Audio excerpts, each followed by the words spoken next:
Guys, അടിയോടടി കൂട്ടത്തല്ലി, കാക്കത്തൊള്ളായിരം ജനങ്ങൾക്കിടയിൽ കൂട്ടത്തല്ലി. ഈ കാണുന്ന രാക്ഷസന്മാരും മനുഷ്യന്മാരും തമ്മിൽ പിന്നെ എന്ത് വ്യത്യാസം? ഒരു വിധത്തിലും നിലത്തുറക്കാത്ത ചാടിമറിഞ്ഞുള്ള ആവേശത്തിന്റെ ഇടയിലൂടെ കാക്കിപ്പട വന്നപ്പോഴാണ് അസുരന്മാർ ഓടി ഒളിക്കേണ്ടി വന്നത്. ഭക്തജനങ്ങളുടെ കൂട്ടിന് രൗദ്രഭാവം അലയടിക്കുന്ന സാക്ഷാൽ ഭഗവതി. പിന്നെ കണ്ടത് ആഘോഷങ്ങളുടെ ഉറങ്ങാത്ത രാത്രി.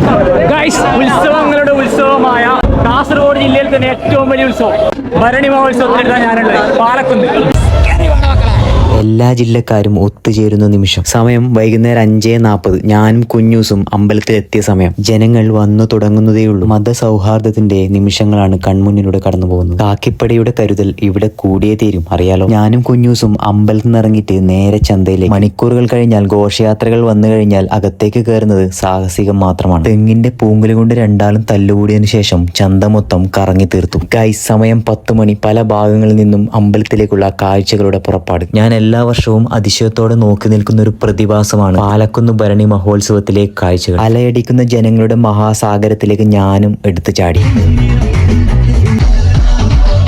അവസാനം കാതടപ്പിക്കുന്ന വെടിക്കെട്ടും കൂടി ആയപ്പോ ശുഭം. പോകുന്ന വഴിയിൽ ഞങ്ങൾ വിശപ്പ് കാരണം അവരിൽ കുടിച്ചപ്പോൾ പൈസ ഷോട്ട്. ഞങ്ങളെ അവസ്ഥ കണ്ട് ഞങ്ങളെ സഹായിച്ച എൻ്റെ ഫോളോവേഴ്സിന് ഒരുപാട് നന്ദി.